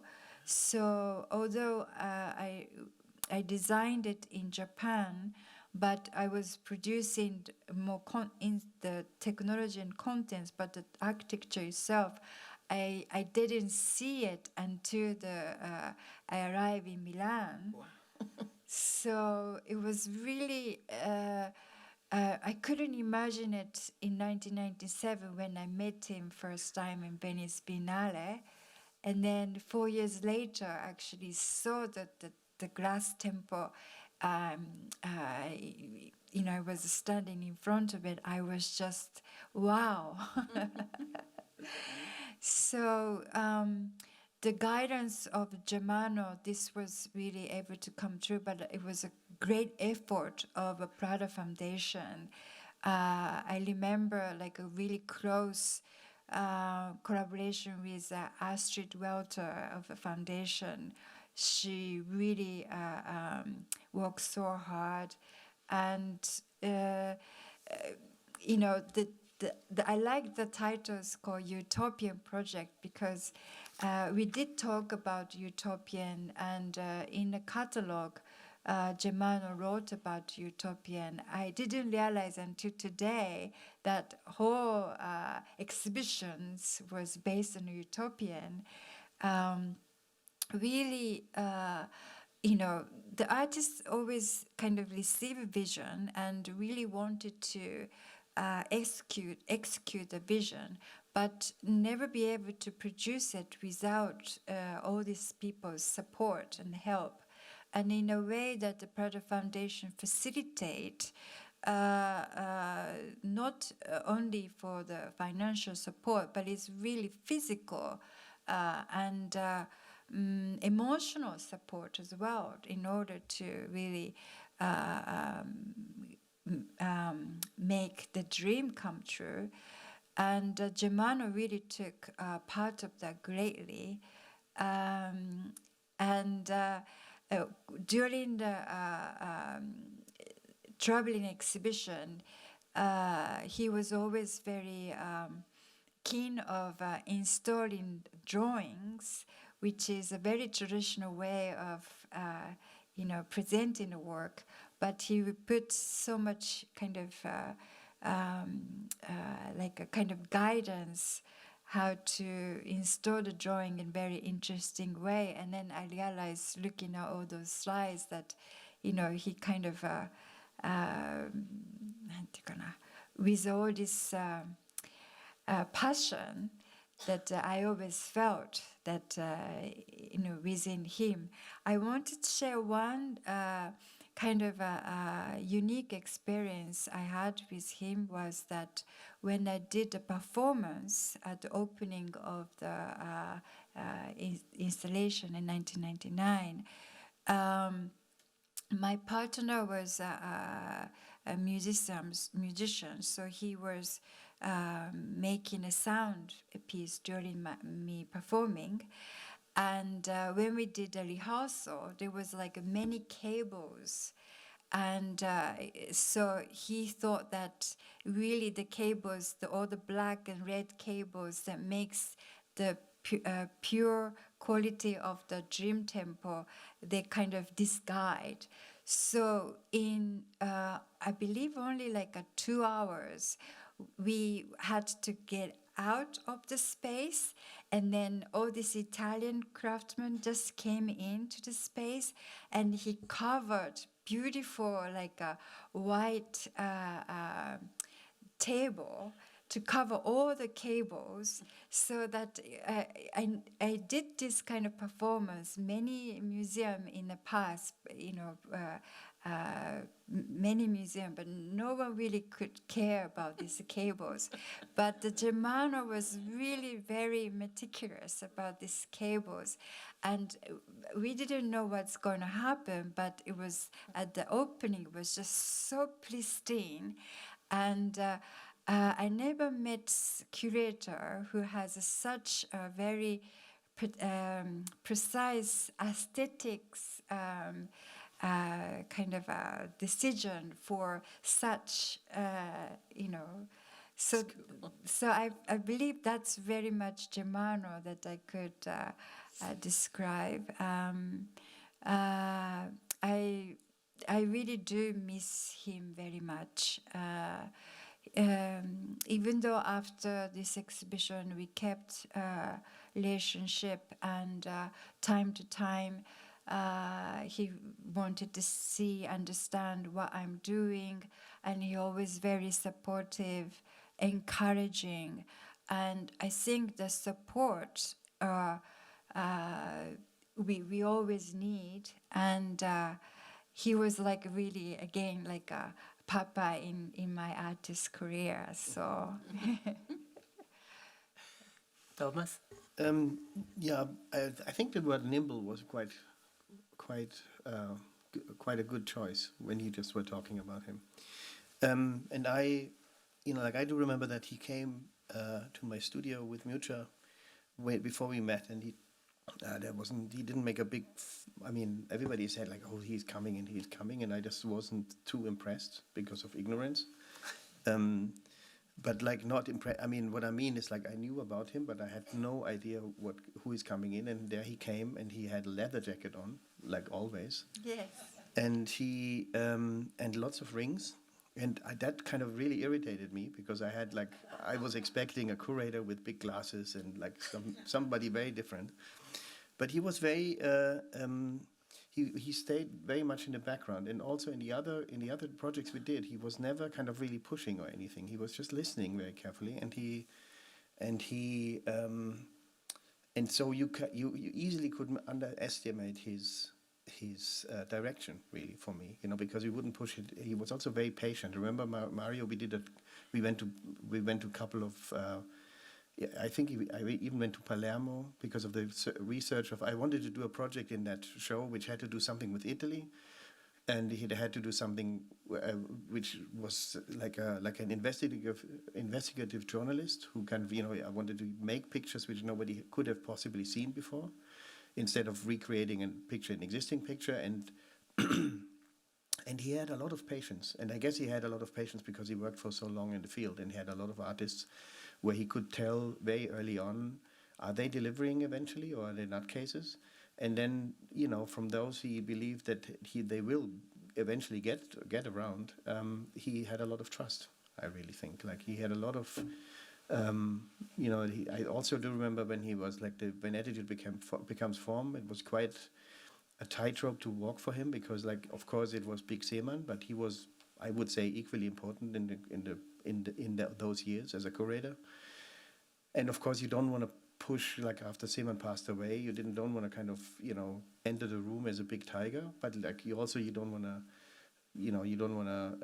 glorify a colleague too much, because that would also be the wrong signal. And that wasn't easy for him to kind of find the right tone. And I thought he was, and we had a lot of fights, as Chiara said, not fights, but arguments about things.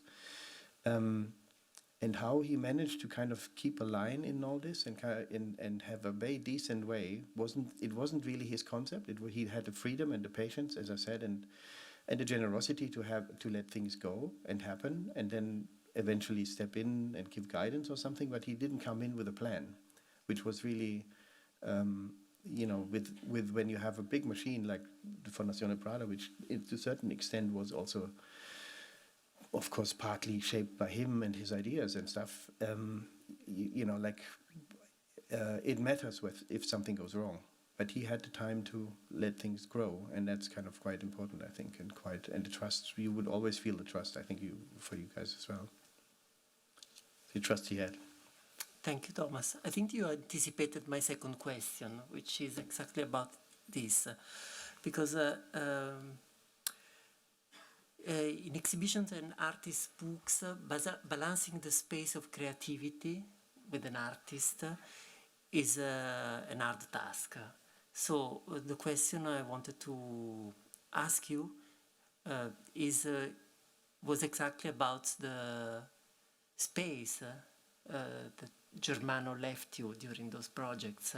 We just spoke about what he did, what he didn't do in order to leave you space for creativity.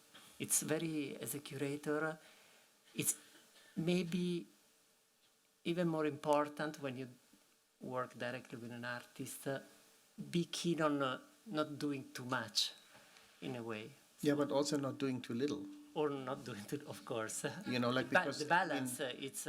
many curators they say whatever the artist does is fine, and that doesn't help you either. And he didn't do that. Yes, he has a good, perfect mastery of this balancing of participating in a conversation, leaving space, or just sometimes also taking decisions, coming and say, okay, this cannot be done in that way, it should be done in a different way. Do you have the same experience also for your projects with him, not only with us, also... did you feel free to do what you wanted to do, or just doing something together? I felt free, and I think Germano felt free. So it was something in tandem, I think, more than waiting for him to say something. On the other hand, I'm glad you mentioned books, because I didn't realize he was putting it together quite a large book while we were doing this. And so a lot of ideas that we'd never really talked about were suddenly in his book. And I thought, oh, this is wonderful. He doesn't have to tell me everything that goes through his mind. And that impressed me a lot. He was putting together his own picture of what he thought we were doing, and it was really fascinating. So yeah, that part I really appreciated, because you don't need to hear everybody endlessly spinning on what the meaning of your work is. It can be really a little bit cramp your style. But he had some very interesting ideas about it, and was working in his own way. So he was definitely creating something as well. So and didn't need me to constantly go back and forth on it. So I was really impressed with that. He was a very hard worker. I Yeah. mean, that's what also, like we would do these things, and then at some point there was a 600-page book, and I think, like, when did you do that? I mean, that is really like a thing which, because he was so light in his approach or something, you would not think that he would sit in his room and actually really do hard work of writing. And then you read the whole thing, and you think like, oh, this is not written down in an afternoon. This is actually very well researched. And then he, of course, he can, over the years, he would profit from all his experience. But well, that's what made him so valuable. That he would have like 40 years of in and out in his head. My question about the space for creativity was basically due to the experience we had in the foundation here, which is we got the chance to experience Germano different in the different projects. So the way he was involved in a project like a solo show with a new production of an artist was completely different of him being curating Potsdam Tum Tum or in a curatorial team. And something I would say, he always had a perfect idea of the project itself and the scope of it, and sometimes the scope of it was more important than his own role in it. And often, at the very end of exhibitions, there was a day in which we were just saying, okay, it's done. We were forced to renounce to a lot of ideas in order to finalize, which is maybe the more important legacy to me, especially because I have the tendency to go ahead. As a last question, something more related with your own, not only with our project. The Fondazione Prada is an institution that has grown over time. Every 5 or 6 years, you could maybe perceive this through the talks today. Often at the time of a change of space, the activity has evolved, and we did the public feedback and also our own awareness of the purpose of our activities, which were more devoted to artists at the beginning and then maybe devoted to the audience now. We have moved from presenting works of artists, little known in Italy, to producing ambitious and research-based projects. And now we have a space which is working at 365 days a year. So we have very clear what represent these three exhibitions in our history. But what do they represent in your own career? Are they still meaningful? You would say, I will not do it again today, or I learned this, and that's why I did these other projects. Or maybe also why, what do you think of having been part of the first life of the foundation, which is now a place maybe worldwide known? I was really honored to be part at the beginning of foundation. The spirit of the sharing, it's something that I really enjoyed, especially the Mucha herself also came to spend some time with me in Japan, and really try to understand the culture and the idea of the work itself.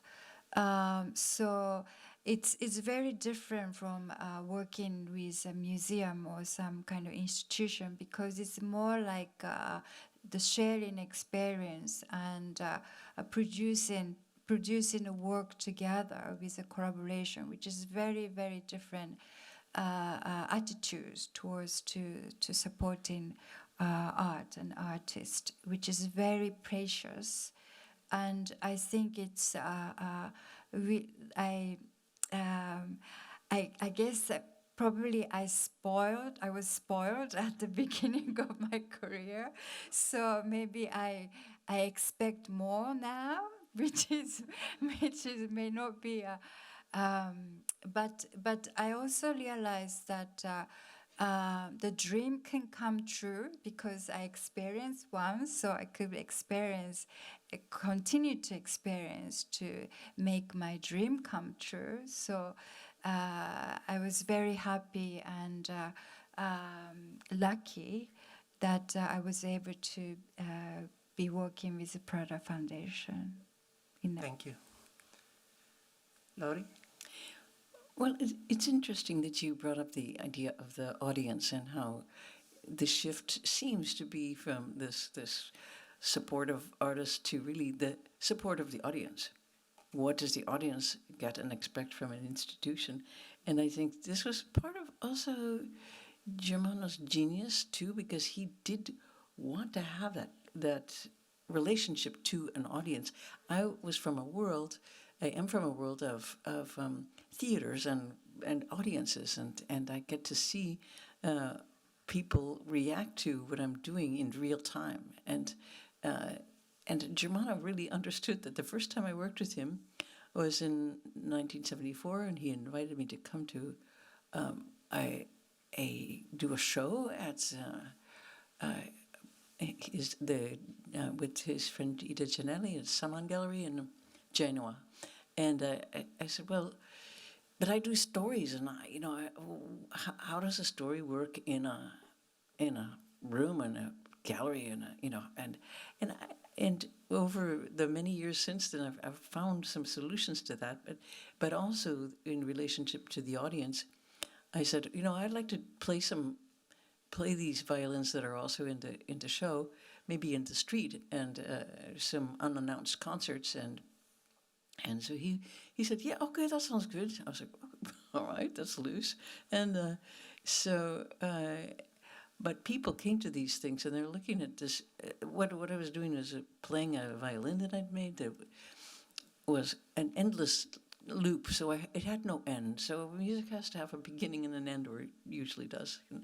And so the time mechanism for these concerts of playing with a rigged violin was some ice skates, which I wore frozen into some blocks of ice. And so when the concert was over, when the ice melted and I lost my balance.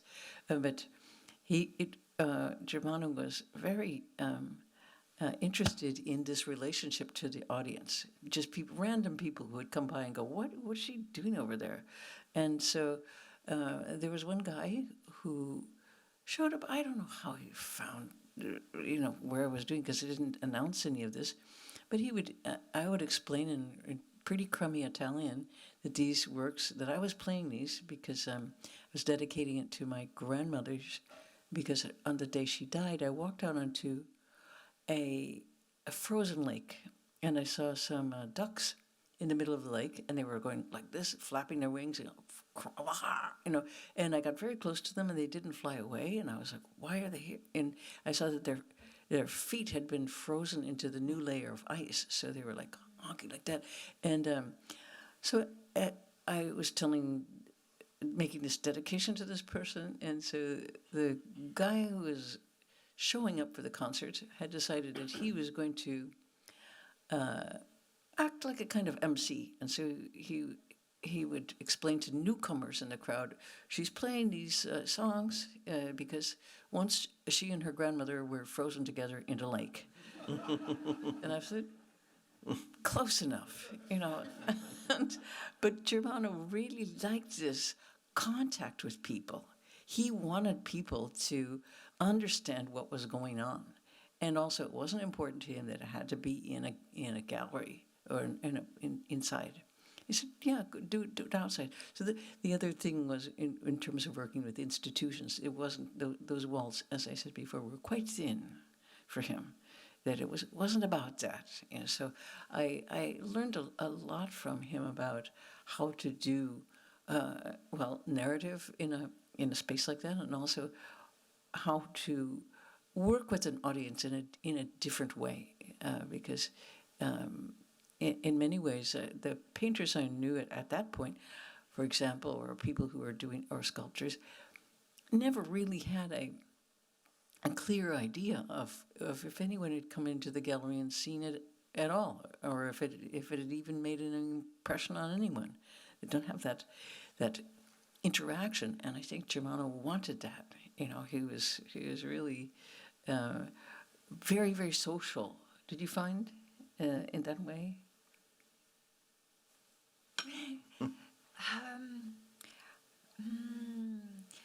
Social to the audience. Did you see that just how he wanted to explain things, I guess, or something, or get it across to people what it was about? I personally I didn't kind of encounter the situation. That side of him, yeah. It didn't, yes, but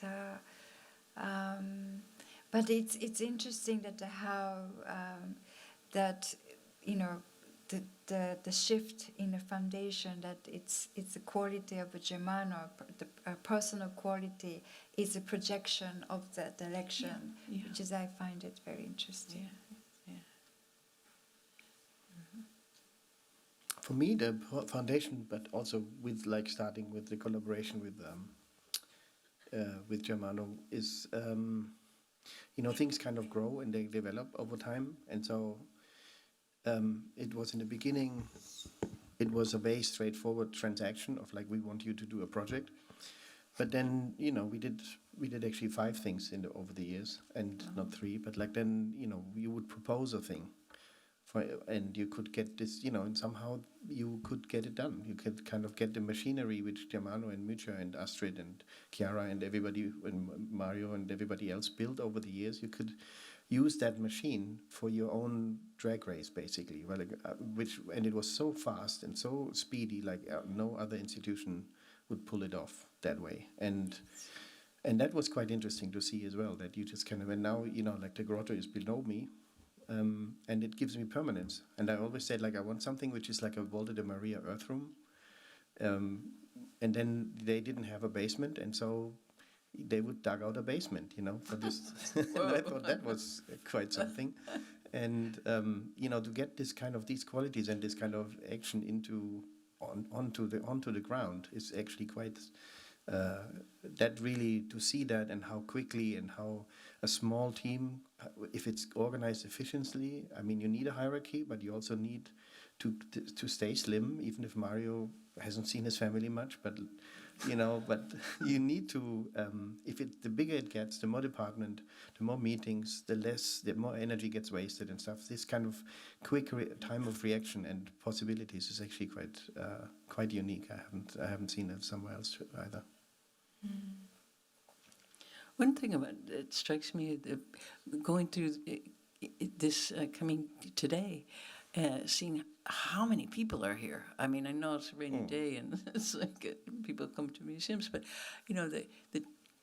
in many of cultural institutions, whether it's music or theater or museums, you see this kind of blockbuster mentality of let's get lots of people into the museum, and it does, in some cases, get kind of corporate, and I think, I would imagine that one of the legacies of Germano to the Prada Foundation is really this a kind of level of interest and scholarship that means that you can produce shows like that are here now, which are really challenging, and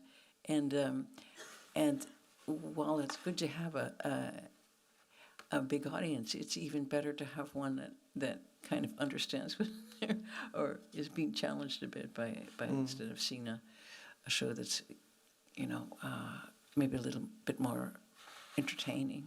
I mean, also like if I understood the Italian art of the 30s show, we spoke about this before it was open, because I think he worked 10 years on this, no, or like forever. But it was also that art wouldn't be shown. All the Italian museums had it in their basement, and nobody ever wanted to touch it, and nobody had the guts to do it. Right. And Germano wasn't sure it was a good moment either. I do remember that he told me, like, I'm trying to do this, I'm not sure it's good, but like, because of course, it's contaminated in a sense as well. And so to do it in a way that you can keep it relative without replaying it, but still show the ambition, and it's so difficult to get this right. You need a lot of intelligence to put this into, and of course there will always be people which hate it, but I think the general kind of understanding was there's something to look at with some holdback and with some distance, but it is still there. There's still kind of great discoveries to be made. And that is kind of something which I also like. This intelligence is very finely tuned intelligence, and yet still lots of people can see it and understand it and go. Yeah. So, but the show was in a way a huge effort in creating a team, which was a team of institutions more than people, but through people. So basically, we were able to do it because we were not in any way related with that kind of art, nothing in the collection, or that kind of history. And so we were somehow clean, but in order to do it properly, we needed to convince all these museums and public institutions that it was time and it was not a risk for any. Mm-hmm. And so at the end it worked well, and in terms of relation with the audience, I think that we needed also to involve the audience as a reader.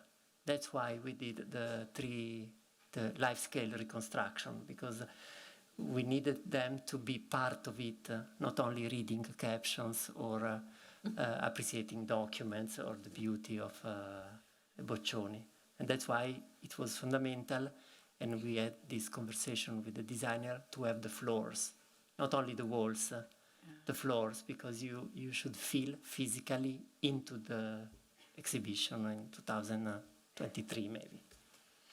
I would like to talk a little bit about the books that, because I believe Germano was really passionate about, Yes. writing catalogs and producing books. And I remember I went to his foundation and showed me his library, which is all written by him.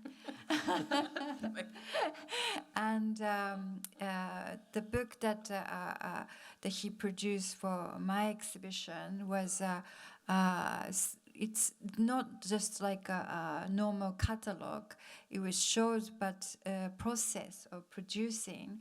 So all this, like, I had no idea what would be like, but he kind of managed to put together the essence of the work, and also the essays that he wrote, that he put my work in a context of Western kind of history, which is quite interesting because it's a temple, but then put it in Western history. So it was a very intellectual kind of dialogue with my work, which was really appreciated.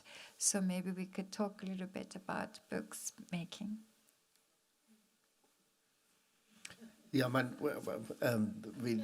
Processo Grotesco thing I might have to kind of disclose. It's actually I had two alternatives, and which I showed to you guys, and I said, like, either we could do that or we could do that, and then I don't know whether it was mutual or him, but then somebody said, let's do both. And then you had to, and then the book for that had to be, there were totally different projects, and the books had to be completely different as well. And so and he, like then we came up with like something which would work on both levels, but be still in one slipcase. But it was like, you can tell that like, doing a book like that is like, it's not gonna sell in the tens of thousands or something. It was like, but that wasn't the case for that. It was like to have a book, and then also like, I don't think even it got into normal distribution like everywhere, which is also quite nice for a book, to have the generosity to say, okay, if you want that book, you can get it there, but it's not like everywhere, so it has this kind of certain it's a sense of rareness or finding when you have it. And so all these books, I remember the books for the ready-made show, which was also like, doesn't look so attractive from the outside, but I just realized, no, but I mean, you just thought like, was such an amazing show, but the book wasn't really, it has this kind of not so telling cover, but the point was that the inside of it, if you have one thing outside of the show, it would kind of focus it all on that. And so he was very clever in kind of wrapping up books, putting them together, and kind of, and then it gets bigger and bigger. The more you go through, the more you realize how much material is in there, and how I mean, he had a great team, of course, but you also have to organize a great team. We all know that, it's not so easy to get a great team together. Yes. So that's so impressive that he said, do both. Yeah. Because almost nobody would do that. They just choose. Or you have to be one thing or the other here. And why? So that's real freedom. I just think that kind of flexibility was, who does that, People like to put things in a much neater frame instead of two. Yeah, and two different entrances, and two different everything. It's just genius. It's just genius. It's so great because things don't wrap themselves up very neatly. So he knew that. That's because books are projects. So he was really into, and we are still into developing them in the best way. So it's not just redoing always the same book is boring. And Germano never wanted to be bored, that's sure. And none of us now. So if we speak about method. I guess, Chiara, do we have a few time for questions maybe? Or I think that through the conversation, we approached several topics that might have been in your heads, and maybe from here it's impossible to see if anyone is...